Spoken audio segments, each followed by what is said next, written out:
Le salon de l'immobilier mondial, le MIPIM, s'est ouvert dans un climat international très bousculé par cette guerre au Moyen-Orient, déclenchée il y a maintenant une dizaine de jours, le 28 février. Et ce n'est pas sans rappeler le climat de l'année 2022. Le salon s'était alors ouvert 2 semaines après le début de la guerre en Ukraine, après l'invasion de l'Ukraine par la Russie, qui avait enclenché, on le sait, ensuite toute une série de hausses des prix, que ce soit sur l'énergie, sur le coût également des matières premières, et impacté tout le secteur de la construction et de l'immobilier. Alors ici, les acteurs sont surtout très attentistes, c'est-à-dire que pour l'instant, beaucoup de questions se posent, non seulement sur les fameux prix de l'énergie. On a vu le cours du baril de pétrole dépasser les $100 cette semaine, puis finalement redescendre. Est-ce que cette hausse sera durable ou non?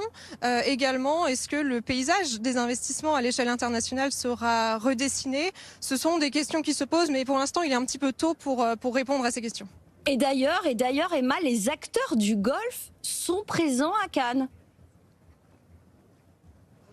Et oui, effectivement, le directeur du MIPIM nous avait déjà confirmé leur présence il y a quelques jours, et je peux vous le confirmer en direct. On va retrouver de grands pavillons, ceux par exemple de l'Arabie Saoudite, du Qatar, également d'Oman, qui va présenter d'ailleurs 2 projets à l'occasion des MIPIM Awards, cette compétition des promoteurs immobiliers.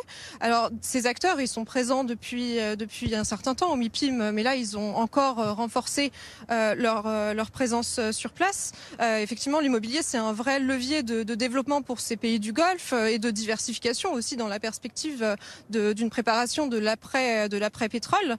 Et ces projets, ils nécessitent des capitaux immenses.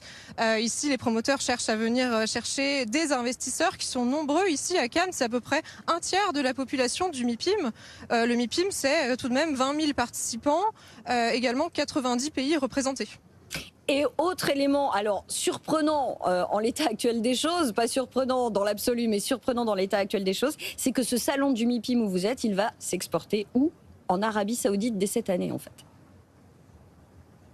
Oui, c'est bien ça. Il est bien prévu qu'une édition complémentaire du MIPIM se déroule à Riyad en octobre prochain.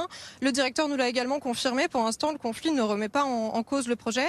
Alors ici, l'objectif, c'est que ce soit une édition un petit peu plus restreinte, avec vraiment des investisseurs internationaux, plutôt asiatiques d'ailleurs, parce que ces pays du Golfe cherchent effectivement à capter des capitaux internationaux, mais plutôt venus d'Asie, puisque ces dernières années, on le sait, avec la pandémie de Covid, le secteur a largement ralenti en Chine, à Singapour, pour ne citer que ces pays-là. Et donc, quelque part, les capitaux sont aujourd'hui disponibles. Et c'est bien ce que ces acteurs du Golfe comptent venir chercher toute cette semaine. Bon, et il y a d'autres acteurs, ce sera ma dernière question, Emma, il y a d'autres acteurs, d'autres pays qui espèrent tirer leur épingle du jeu à l'occasion de ce MIPIM. Oui, effectivement, on peut noter une présence française importante, et pourtant on s'attendait peut-être à ce qu'elle soit moins conséquente que les années précédentes avec les municipales. Mais finalement, la France reste la première nationalité ici au MIPIM, devant le Royaume-Uni, également l'Espagne et l'Italie, qui sont très présentes ici au MIPIM. On peut noter également une force des pays scandinaves, par exemple la Suède, le Danemark, qui peut-être pourrait s'avérer plutôt intéressant pour les investisseurs, puisqu'ils présentent tout de même une certaine stabilité, qu'elle soit économique, également politique. Et quelque part, les investissements aujourd'hui réalisés dans la défense, on nous l'a dit, peuvent également s'avérer en tout cas un terrain intéressant pour ces investisseurs mondiaux.